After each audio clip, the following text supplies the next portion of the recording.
अमृत भी मेरा ही हुआ ना? क्यों इंद्रदेव? तुम कुछ भी कर लो दुष्टासुर, अमृत तक तुम कदापि नहीं पहुंच पाओगे। अमृत कहाँ छिपा के रखा है इन धूर्त देवताओं ने? अमृत प्राप्त करोगे तुम? क्या समझते हो अमृत प्राप्त करना इतना सरल है? दुष्ट!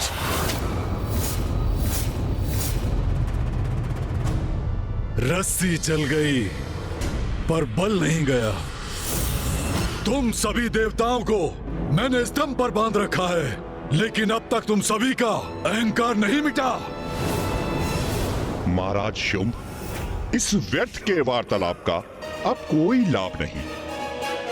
आपको स्मरण है कि जब आपने इन देवताओं को अपने राजभवन में आमंत्रित किया था तो असुरी नारियों ने कितना मनोरंजन किया था इन देवताओं का। हाँ, किया तो था, और उस मनोरंजन में इंद्र को कितना आनंद आया था।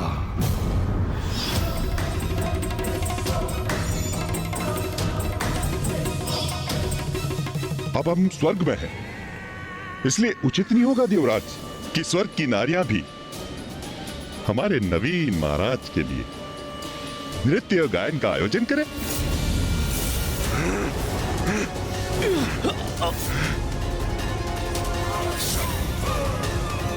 ये दुष्ट अब हमारी स्त्रियों का अपमान करना चाहता है। वाह भ्राता निशुंभ, तुम्हारा ये उत्तम सुझाव है। स्वर्ग की देवियों का भी उनके नवीन महाराज के प्रति कोई दायित्व है। जब स्वर्ग ही मेरा है तो यहाँ की देवियों पर भी मेरा ही अधिकार हुआ ना? अवश्य भ्राता, अवश्य। हाँ देवराज शुंभ, कैसी धृष्टता है यहाँ की स्त्रियों की। अपने नए देवराज का स्वागत तक करने नहीं आई और ना ही कहीं दिखाई दे रही है। तो क्या अमृत के साथ साथ अपनी देवियों को भी छुपा के रख रखा है इंद्र ने? सेनापति निशुंभ, हमारे सैनिकों को आदेश दो कि उन देवियों को ढूंढकर हमारे समक्ष प्रस्तुत करें। इंद्रदेव, मैं तुम्हारे नेत्रों के समक्ष उनका अपमान करूंगा और फिर तुम मुझे बताओगे कि अमृत कहाँ है। इतना साहस तुम्हारा! ऐसा कदापि नहीं कर सकोगे तुम। महाराज शुंभ, मुझे आज्ञा दीजिए, मैं अभी उन देवियों को खींच कर लाता हूँ। उसकी कोई आवश्यकता नहीं।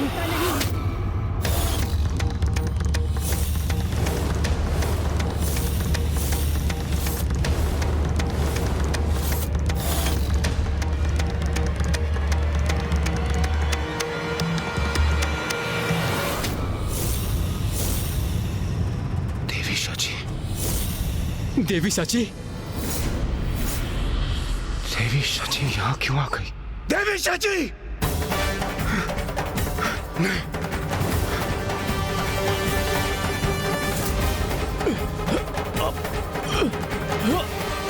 स्वामी एवं अन्य देवताओं की ऐसी दुर्दशा करती है इन असुरों ने। इस दुष्ट के जाल में फंसने के लिए आप यहाँ क्यों आई है देवी शची?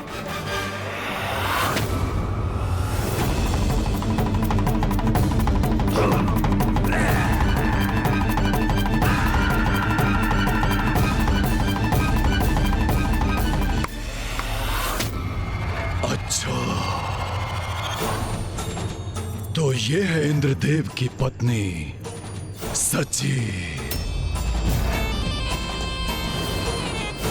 इंद्रदेव, आपने बताया नहीं आपकी पत्नी अद्भुत सुंदरी है। अद्भुत, अद्भुत। यदि इसके पूर्व मुझे ज्ञात होता तो मैं इन्हें अपनी राज्यसभा में अवश्य आमंत्रित करता। हाँ देवराज, इतनी सुंदर स्त्री के आगमन से तो हमारी राजसभा की शोभा और बढ़ जाती।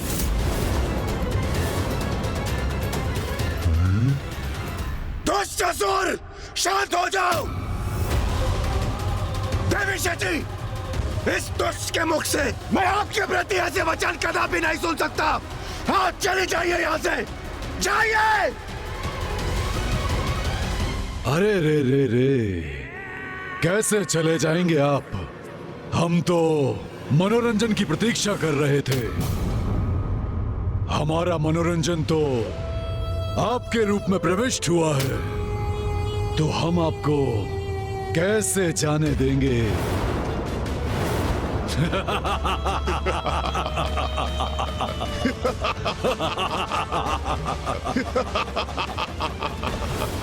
दंभी असुर, स्वामी एवं अन्य देवताओं को मुक्त करो।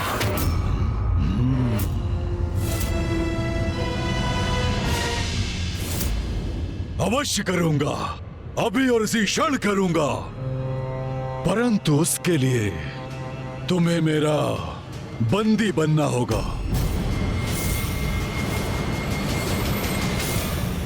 निर्लज्ज दुष्ट, धृष्टता की भी सीमा होती है। मुझे मुक्त करके देख, फिर मैं तुझे कैसा पाठ सिखाता हूँ। इंद्रदेव, अपने स्वर नीचे करो। अब तुम देवराज नहीं रहे, मात्र तुच्छ हमारे बंदी हो। ये सची, मैं तुच्छ नारियों से विवाद में नहीं पड़ता। जाओ और जिन देवियों को तुमने छुपा के रखा है ना, मेरे सामने लेकर आओ। चलो जाओ यहां से।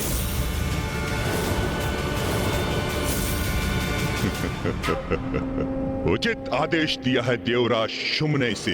देवराज के सिंहासन पर बैठकर स्वयं को अत्यंत ही महान समझ रहे हो ना तुम, किंतु कदाचित तुम ये भूल रहे हो कि ये सिंहासन ना तो पहले तुम्हारा था और ना ही तुम्हारा कभी होगा।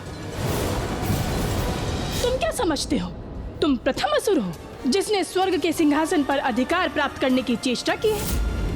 अरे कितने असुर आए, कितनों ने प्रयत्न किया, परंतु मृत्यु के सिवाय उन्हें कुछ प्राप्त नहीं हुआ।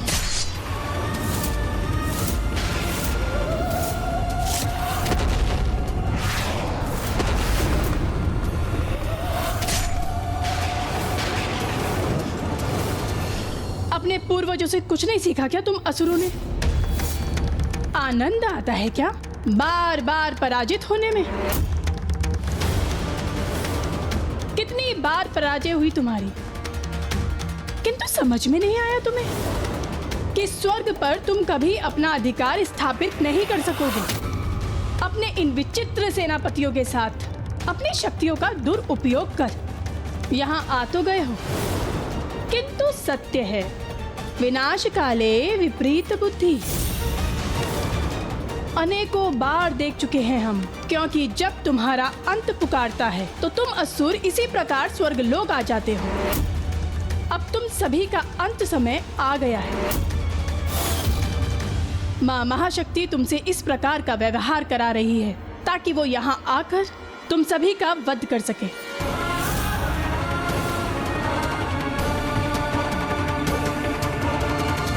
तुच्छ नारी, बहुत बोल चुके हो तुम।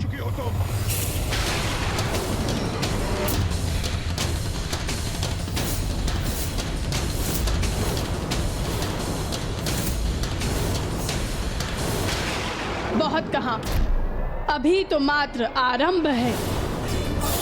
माँ महाशक्ति चाहती तो अभी तुम सभी का अंत कर सकती थी, किंतु नहीं, वे सदैव सभी को सुधरने का एक अवसर अवश्य देती है।